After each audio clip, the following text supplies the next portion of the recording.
Okay, so here's where we were a few minutes ago. So we had our new theorem, fundamental theorem of line integrals, and this is how it looks in R3. It looks really similar in R2. And we saw an example, pretty powerful example, I think, of if we were taking a Chapter 5 approach to answering this question, computing this vector line integral, it would be bad, right? And by the way, it would work out. It would be a monstrosity that you could do, right? But it would be a lot to write down and a lot to deal with. So this alternative of being able to use this theorem is really tremendous. Okay, the big sticky wicket, of course, and what I kind of glossed over was, hey, wait a minute, how do I know that this vector field actually is a gradient? And it better be, because the theorem only specifically says line integrals. Yeah, you can compute line integrals with a formula if the vector field is a gradient. So it was lucky that this was a gradient. Now I convinced you that this was a gradient by pulling the anti-gradient out of thin air, right? Which is not confidence inspiring, right? What you should be very reasonably wondering is, okay, how am I going to, in practice, day in and day out, how am I going to actually find these anti-gradients? Notice if you can't find the anti-gradient, you can't use the awesome formula. Okay, so how do we find the anti-gradient? It's just a matter of observing what the question asks and breaking it down one little bit at a time. So here's our question. If my vector field f is a gradient of some anti-gradient function little f, that's all this says. Original vector field, PQR. Right? If it is a gradient of something, well, that's what a gradient is. Gradient of little f is a vector whose coordinates are x partial, y partial, z partial of x. Okay. So the question I can rewrite then as this, which if you look at one coordinate at a time, P is the x partial of f, Q is the y partial of f, R is the z partial of f. Now I'm going to say that a little bit differently now. If P is the x partial of f, that just means that f is the x anti-partial of P. Right? So one way to go about trying to find this function f would be that, according to this formula right here, I just need to take the anti-partial with respect to x of P.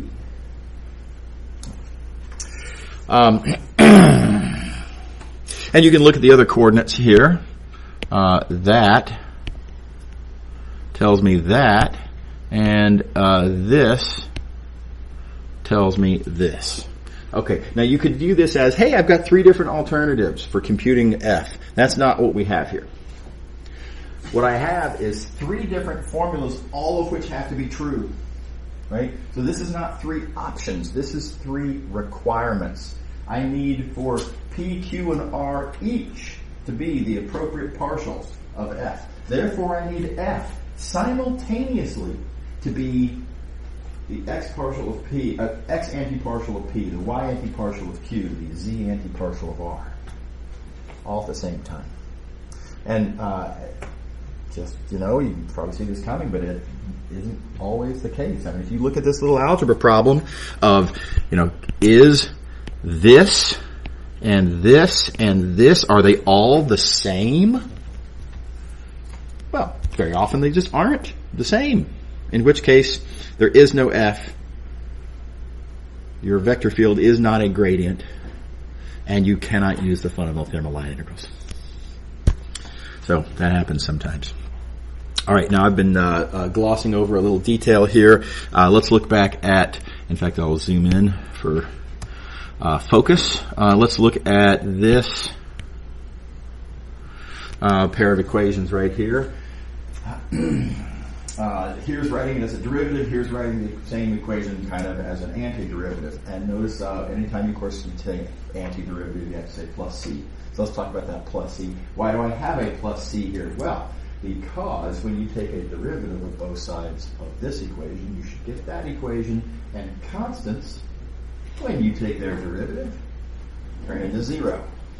Right. So notice that what I have written here, though, doesn't really look like a constant. It's not exactly a constant.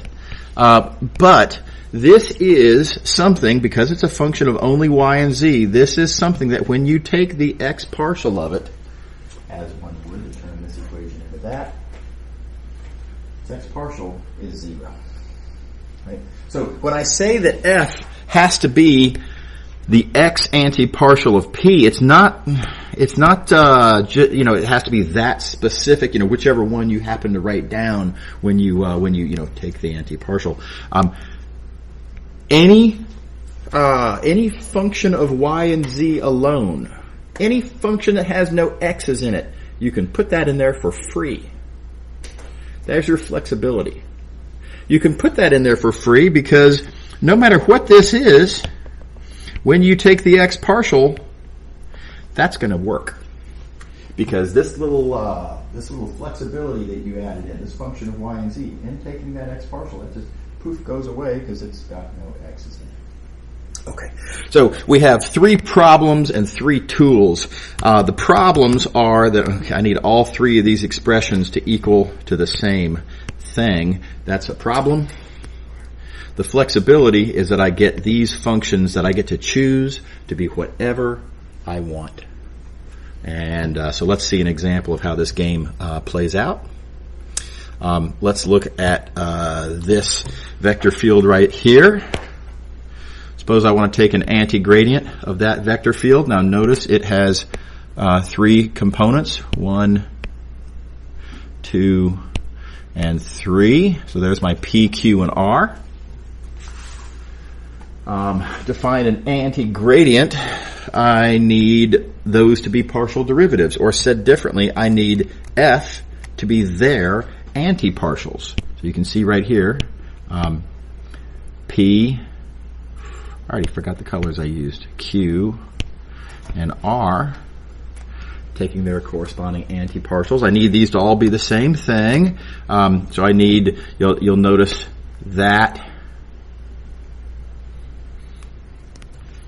there's an x anti-partial of P, et cetera, et cetera.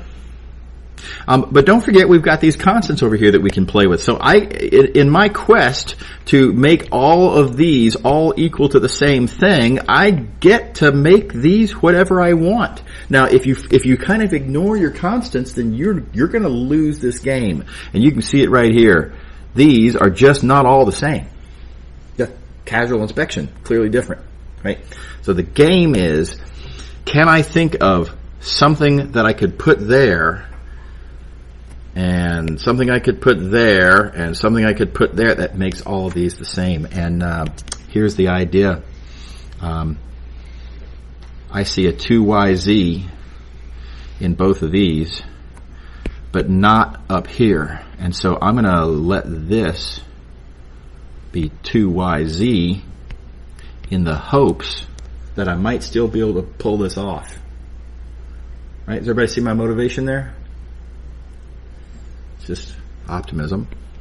Okay, now let's see here. Wait a second. I've got an xz cubed in both of those, but not in there.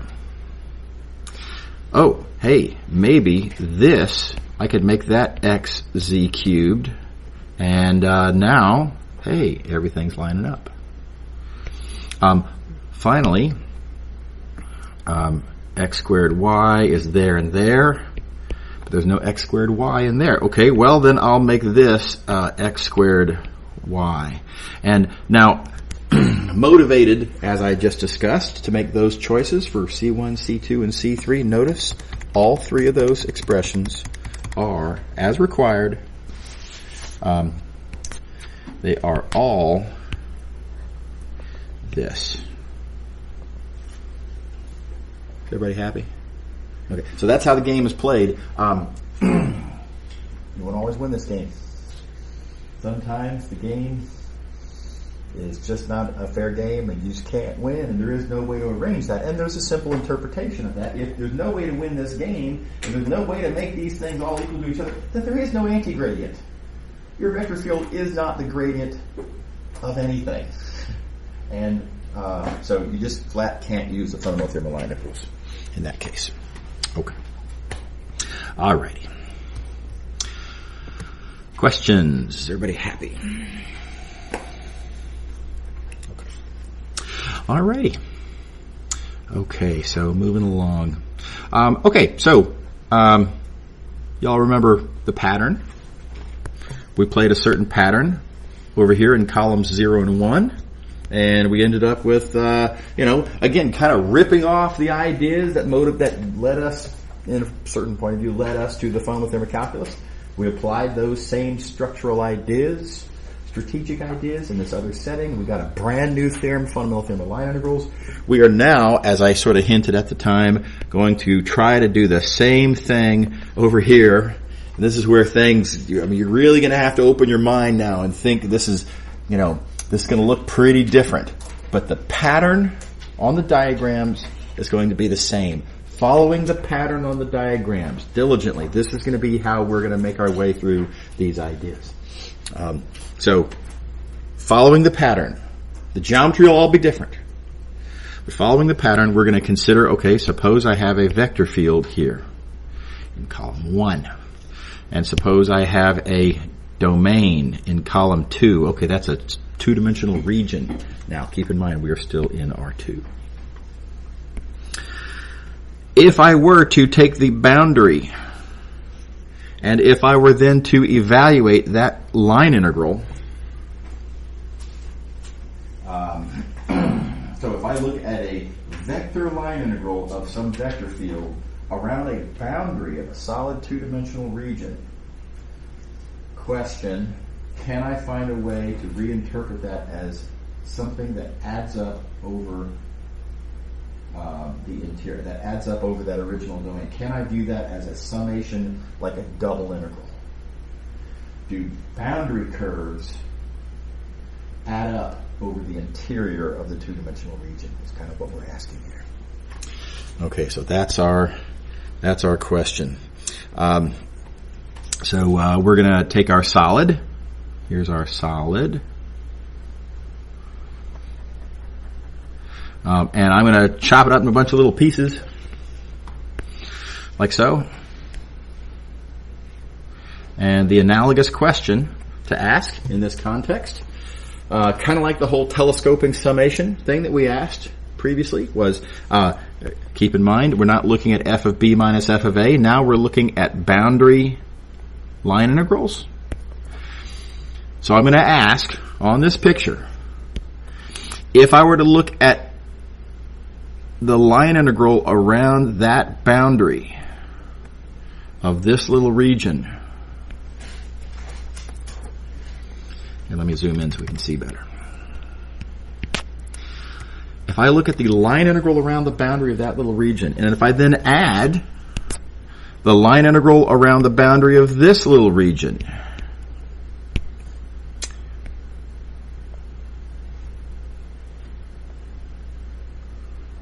and then if I then add the line integral around the boundary of this little region, if I add up over all of the little subregions, if I look at the boundary line integrals on each little piece, if I add all of those up, do I get the line integral of the same vector field, of course, around the boundary of the whole region? That's kind of the analogous question to ask. So, is it true or is it not? One thing I do have to emphasize, just because we hope something is true, just because something, if it were true, would allow the pattern to continue, doesn't mean that it actually is true. right? So this is not a statement that I'm making. This is a question that I'm asking with fingers crossed because, I need this to be, if I want to be able to keep playing the, applying the nugget idea that we got from the fundamental theorem of calculus, if I want to keep applying that in different circumstances and winning, I need this to be true. So I hope it is. And I'm going to address the question by looking at a simple case first. So let's look at a real simple region that just has two pieces. So we'll look at this region D1 here.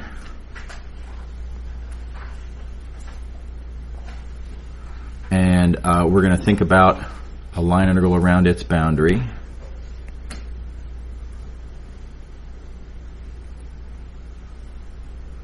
And then we're going to look at this region over here, D2.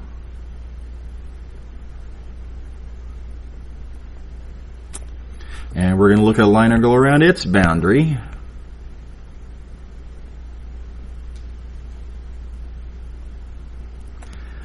And we're going to add those. All right, so we're going to add up the individual boundary curves. And I hope that what I get left over is the boundary of the whole thing.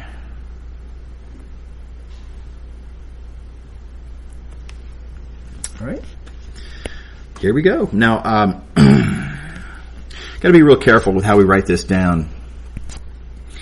This region D1 has a boundary, and it's tempting to say, okay, well, I can look at the picture and I can just see the boundary of D1 consists of these four curves, and I've already given them names: C1, C2, C3, C7. Those are the names that are on the picture here.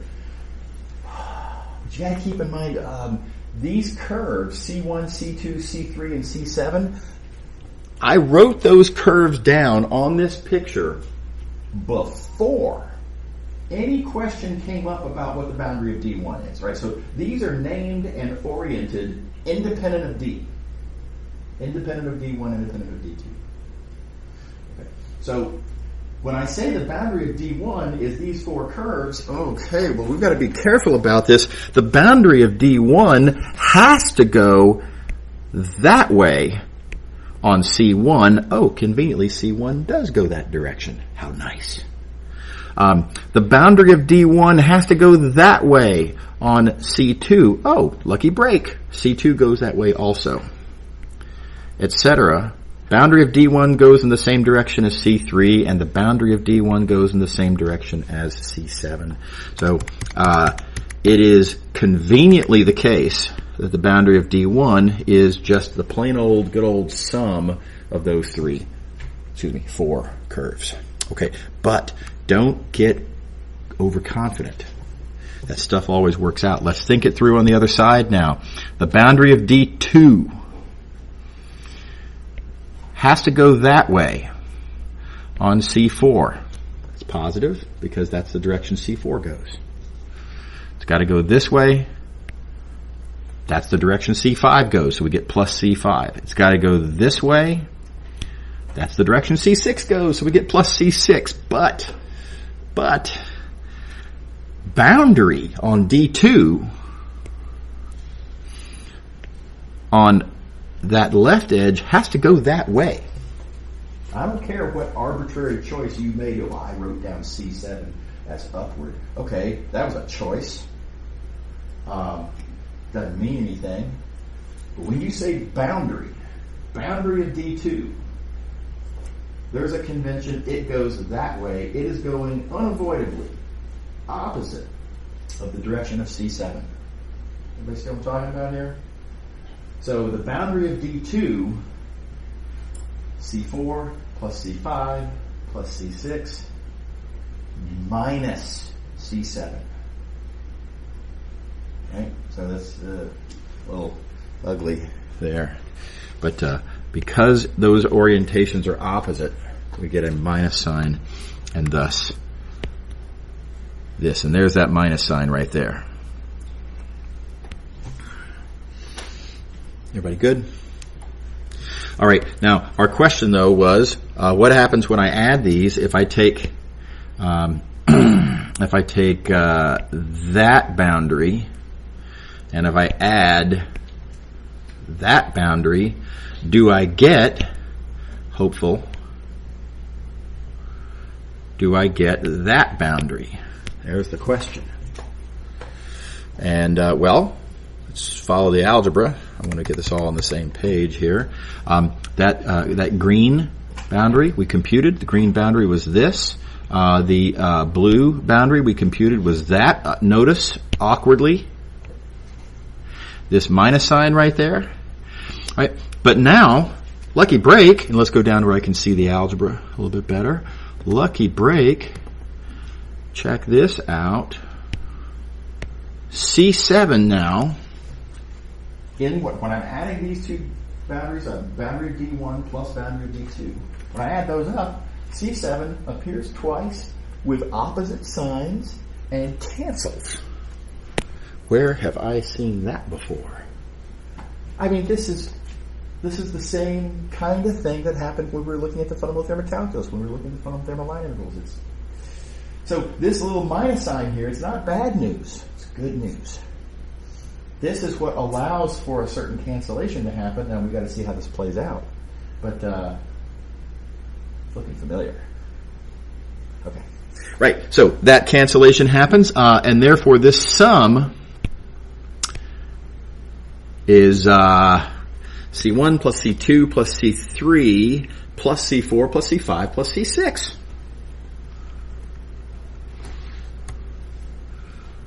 Which is exactly the boundary of the union as I wanted it to be. How we doing? Everybody happy? Notice this boundary, this edge here, the C7 term. Oh, that should have been in red. Sorry. This C7 appears in that summation twice, but with opposite signs, and therefore cancels. That's the term that cancels. And we're left then just with, again, what we're supposed to get, the boundary of the union. Okay. All right. Okay.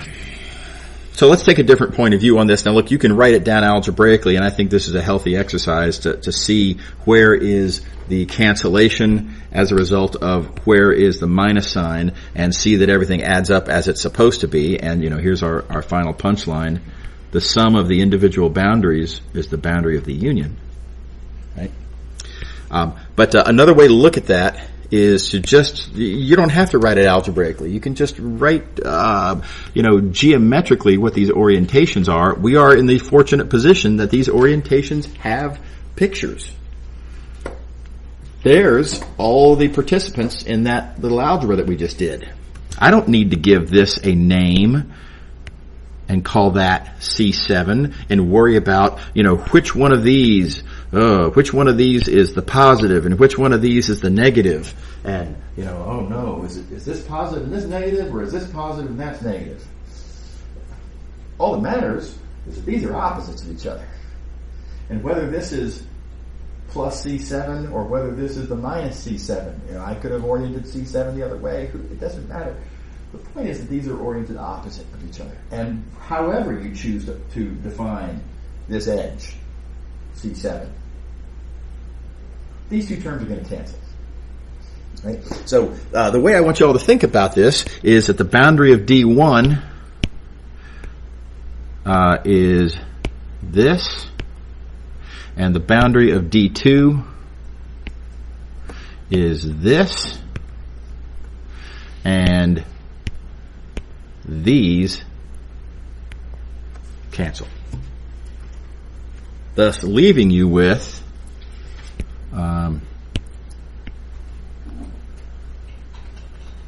it's going to erase this. This edge disappears because those two terms canceled. Right? So thus leaving you with exactly the boundary of the union. Yeah? What do y'all think of that? Does that make sense? Okay. All right. By the way, now I did this little simple scenario just to kind of, get our feet wet and see, kind of what the geometry looks like of this particular little scenario. But if you were to have a bunch of pieces right? Maybe you have a big, and don't forget, this is our sort of original story. We have a bunch of pieces here. We've got an original area that we're dicing up into a bazillion little pieces, right? Well, those bazillion little pieces, we can just break them down. What are we dealing with here? On this piece, boundary is those 4 pieces, right? On this piece, boundary means this. Oh, lucky break, those cancel. On this piece here, we have those pieces. Lucky break, those cancel. And look, you can keep writing down boundaries of all these pieces. Look at the, let me sloppily say counterclockwise on each one, around the boundary of each one of these pieces. And those edges are all going to cancel. Those cancel, those cancel, those cancel, that cancels, that cancels. All those interior edges cancel. The ones that don't cancel are the ones that don't have anything to cancel with. This little edge right here, that's part of the boundary of this piece, doesn't have anything to cancel with because there's nothing over here. Right? So that edge doesn't cancel. That edge doesn't cancel. That edge doesn't cancel. And you can see it is in fact exactly as we hoped. It's exactly the pieces of boundaries that are part of the boundary of the whole thing. The outer edges, you might say, are the only ones that don't cancel and therefore remain in the summation. And so, as hoped, we get this. And let me zoom in on that.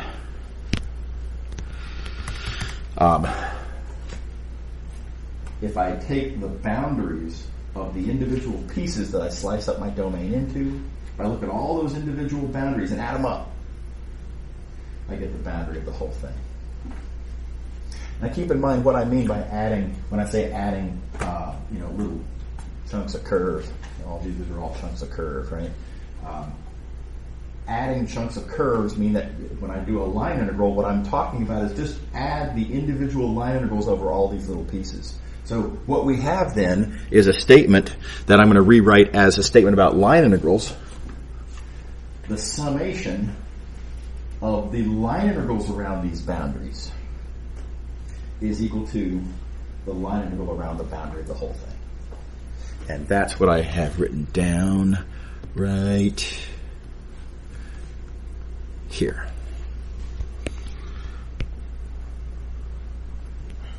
Right? You can see inside of this statement, boundary of the whole is a summation of the boundaries of the individual little pieces. I'm just taking line integrals around those individual boundaries now and line integrals around that outer boundary. Okay. Again, doesn't that look familiar? So let me remind you where this has come from. We started off, we're looking at this part of our two-dimensional diagram. We took the boundary of our two-dimensional region. We said, hey, let's look at a line integral blindly, optimistically, hopefully, following our pattern. So we're interested in this expression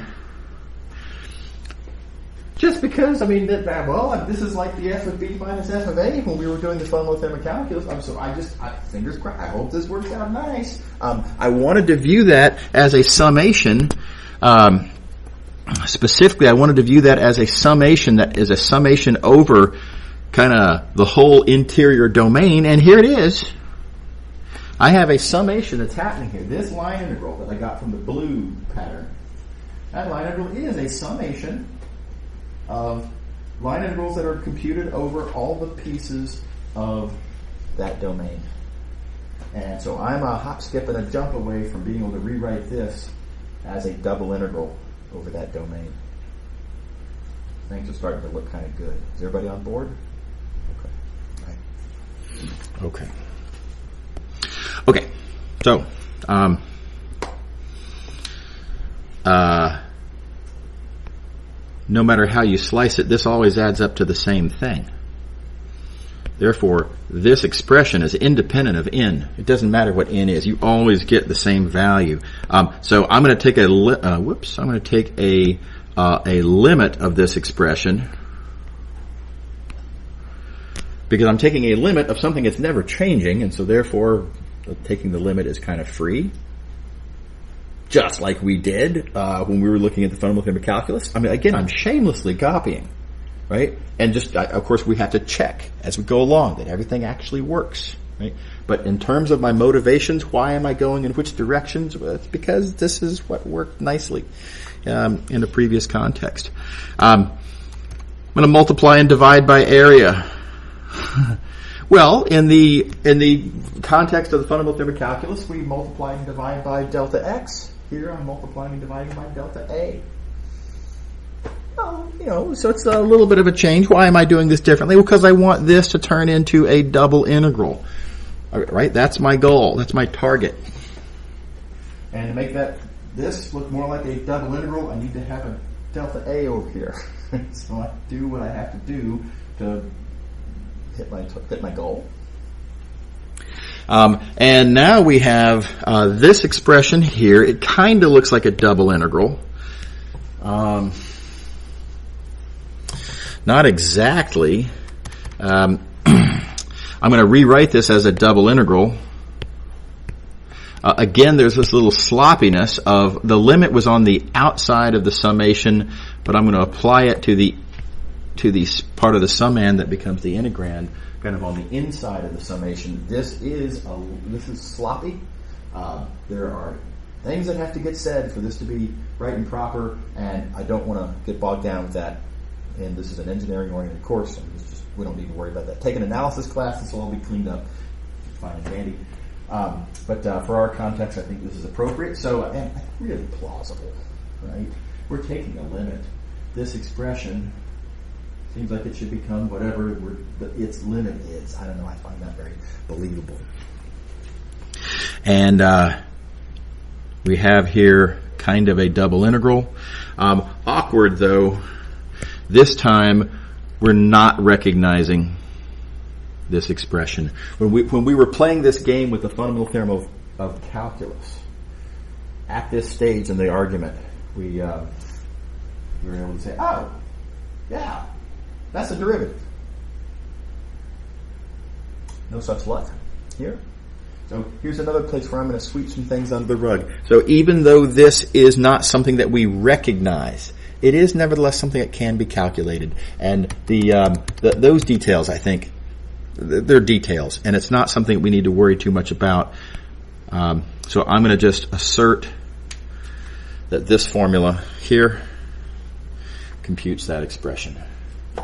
And, the details, it's just details. Okay. How are we doing? Okay. Notice that this expression that I have here, very computable.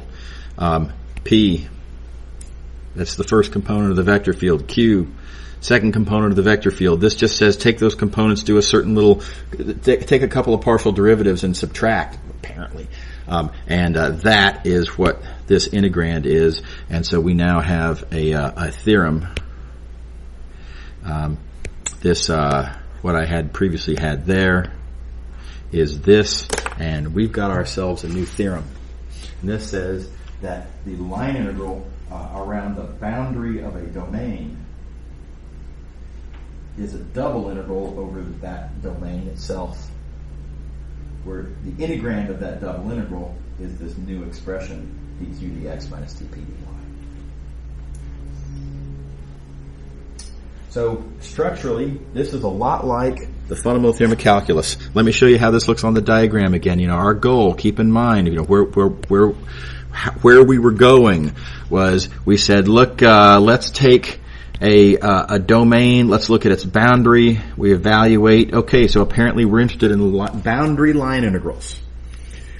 Can I rewrite a boundary line integral as a double integral? And we've found that, yeah, it is a double integral where the integrand is that new formula right there, which I like to call Green's operator. dq dx minus dp dy. And note the pattern, right? Structurally, these two evaluations give you the same thing. It's the exact same pattern we saw with the fundamental theorem of calculus, exact same pattern we saw with the fundamental theorem of line integrals. It's just geometrically pretty different because here we're not talking about a one-dimensional thing, curve, interval, what have you, one-dimensional thing that has endpoints.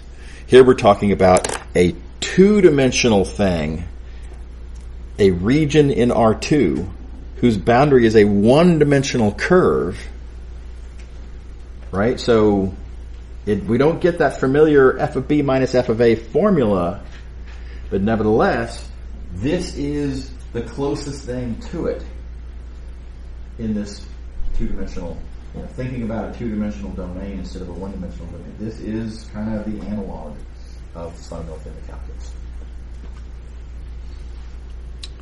Everybody on board? Okay. Alrighty. Okay. So here's the statement of the theorem, and we append the diagram. So now, previous to this, we had the boundary operator, and we had these, conventions set up, and that was all we had. Now we have a new operator there, Green's operator, to kind of pair up with our gradient operator that we had over on the left, kind of filling out our diagram a little bit more complete. Right? Here's Green's theorem. Boundary line integrals, Green's operator, double integrals, same answer. Or said differently, these two operators, boundary on domains, Green's operator on integrams, are kind of, I don't know what you'd say, complementary to each other, but I think it's a reasonable word. They fit together very nicely in this way. Okay. All right. So let me show you an example, and then we'll call it a day after this first example. I do want to point out there is something. There's a breakdown in the analogy in a certain way. When we were looking at the fundamental theorem of line integrals, and let me just skip back to it because we're pretty close to it. Fundamental theorem of line integrals. Here we were. So this is equal to that. And in practice, how do we what's the functionality of this? We use this to compute what with what formula? And the answer is we go that way with it vast majority of the time. Namely, if you've got a integral on the right that you're having maybe a little trouble computing, then hey, use the formula on the left to compute it. So you might say that the typical use of the fundamental theorem of line integrals is to the left. And that's not quite true for Green's theorem. It's sometimes the case, but more often it's actually the other way around. Here again, we have two things that are equal. And which one do we compute? Which one do we use to compute the other one? Very often it tends to go to the right. And look, this is an equal sign. Equal signs go both directions. There are going to be some instances where I'll have a double integral, and I'll compute the double integral with a line integral. And we'll see an example of that next time. But most of the time, we're going to find that we use this when we have a line integral, and maybe we're having trouble computing that line integral, and we're going to find that it's easier to compute as a double integral. So it's a little backwards in some sense, but anyway, heads up. Okay, so here we go. Suppose we want to compute a line integral, as I just noted, and we have a vector field given to us, and we have a curve given to us. Right, want to compute that line integral, vector field given, curve given. Again, look, one thing you could do to this. You could chapter 5 this. right? You can say, look, I can parameterize that curve, and I can take a deep breath and plug and chug, and you can do that. And, feel free. Not that. This would be pretty ugly. Right? You can see the arctan right there. So, I don't encourage you to go down that road. I think that would be awkward. Okay, the next thing you might think to yourself, the next thing is, okay, well, I don't want to do this the brute force way. That's going to be bad. I can see it coming. How about let's use the fundamental theorem line integrals? And that's a good instinct. It's a line integral, after all. Maybe the fundamental theorem line integrals would work. Remember, though, there's a catch. Fundamental theorem line integrals only works if your vector field is a gradient.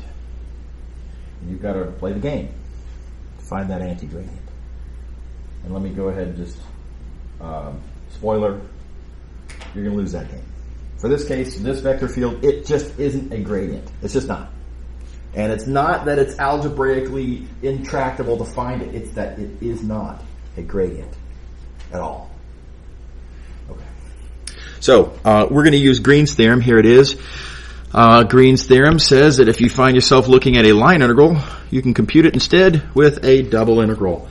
Now, bad news, there is a catch on this also. All of these theorems that we're going to be looking at, all of these various, what I like to call boundary theorems, I call them boundary theorems because they involve looking at boundaries of the region, right? All of these boundary theorems are going to have a catch. The catch here, if you want to use this theorem in that direction, yes, you can compute a line integral. And all you got to do is take your vector field and apply Green's operator and run, right? Well, except for the fact that your domain has to be actually a boundary of something. Right? It says so right here. Right? It could not be more clear. This does not say any line integral that you ever find ever. Right? This says a line integral around a boundary.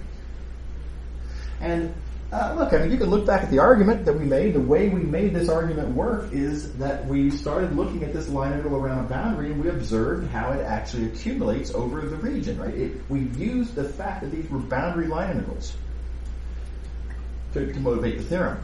Even more blunt, notice that you have to know what is this two-dimensional region. You can't rewrite a line integral as a double integral if you don't know what that domain is. And that domain, D, has to be, again, it says so right here, something whose boundary is your original curve. So your curve has to be a boundary. It's just non-negotiable. This is not some sort of little, matter of mathematician uptight formality. This is really important. Otherwise, you're writing down garbage. So let's look at our story here. Our curve is the curve C that traces out the unit circle going counterclockwise. Okay, so here it is. There's our curve. And we have to ask, is that curve a boundary? And thankfully, yes, it is. And it's just a matter of looking at the picture, right? There's no algebra to be done here. But I think it's pretty easy to motivate that the unit circle going counterclockwise is the boundary of that disk. All right, I see we're almost out of time. We're actually technically out of time. Let me just finish this up real quick, though. But seeing that this is a boundary, right? That curve is the boundary of the of that disk. I can apply Green's theorem. Green's theorem says that the line integral is that double integral. All you have to do then is take Green's operator. We have a formula for Green's operator. It's dq dx minus dp dy. A little bit of algebra. You can crank that out conveniently. Turns out to be 2. And you then have a double integral over that disk. Double integral over the disk, conveniently. It's just pi. And there's your answer, 2 pi. And we successfully used Green's theorem to compute that. Okay, great stopping point. See y'all on tomorrow. Yeah. So the voltages, would that be the argument? I'm sorry? Say again? For the bounds where you have two, the one and the DA. Like this? Yeah. Yeah, okay. Yeah. So this D is an integral over the disk. It's an integral over this disk right here.